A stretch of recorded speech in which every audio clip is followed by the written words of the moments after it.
Hi, chess players, back in the Coach's Corner with Coach Thomas, your chess mentor. That's right, talking about the threes of chess again. We're getting into some middle game topics, all right?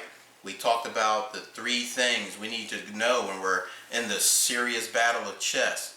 The three tactics that we're going to use the most to defeat our opponents. We talked about forks.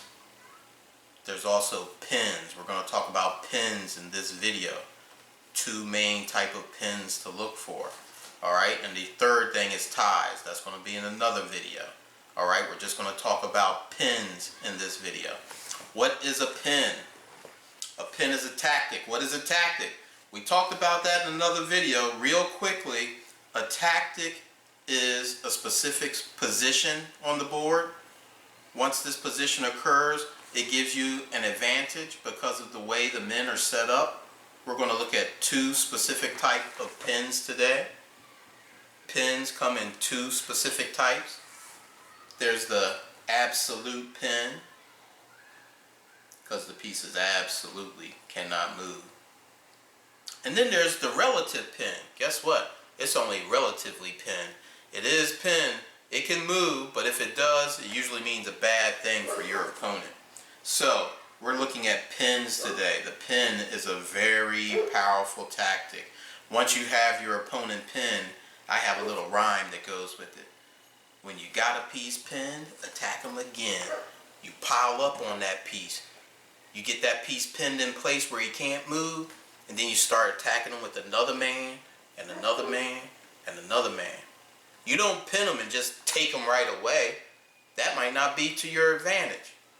But if I could pin a man on a square, then attack him with a little old pawn, take him with my pawn instead of one of my valuable pieces, that's my advantage. That's right. That's going to be my advantage in that game. So we're going to use pins. We're going to talk about the pin, the absolute pin. This is the design for the absolute pin.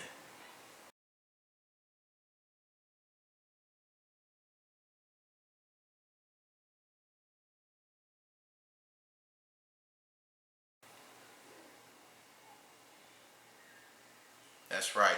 In the absolute pin, the piece absolutely cannot move. Because if it did, the king would be in check. And we know we can't make a move that puts our own king in check. That's illegal. You can't do that in chess. So that's why there's the absolute pin. It absolutely cannot move because the king will be in check. So the pattern for the pin is a weak piece held in place because the king is behind it. Okay? Now,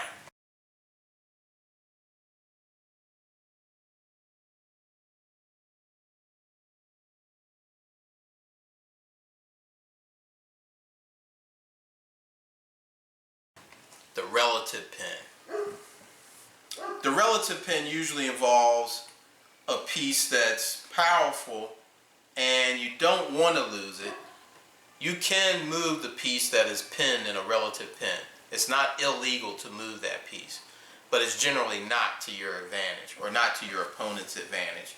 So you can pin a piece to a queen, you can pin a piece to the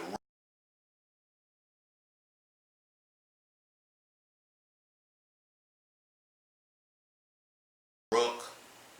If If you pin a piece to the king, that's an absolute pin. When you pin a piece to another important piece, that is a relative pin. And you can use either one to pile up on.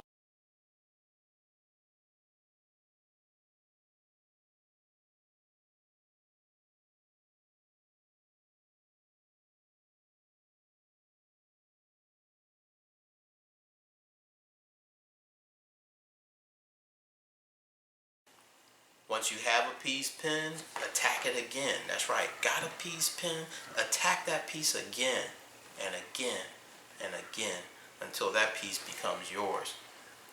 Once you have an advantage in your game, that's when you can go on to victory. That's how you win a game of chess. Your army has to be stronger than your opponent's army. Well, how do you do that? You have to have more and better pieces than your opponent. And we use tactics to get that advantage. Use your forks. Use your pins with your forks. Use tactics together. Pin a piece down and then fork that attack. Okay? So, meet me right here in the coach's corner. We're going to talk again about ties. I have another video for the ties. Today we talked about the pin. Learn what to do when you pin your opponent's pieces. Use that tactic. When you learn how to use pins, you're going to win more games. So meet Coach Thomas right here in the coach's corner. We're going to just be talking about how to be a better chess player, and I'm going to teach you what wins in a chess game. Alright, so meet me right here, your chess mentor, Coach Thomas.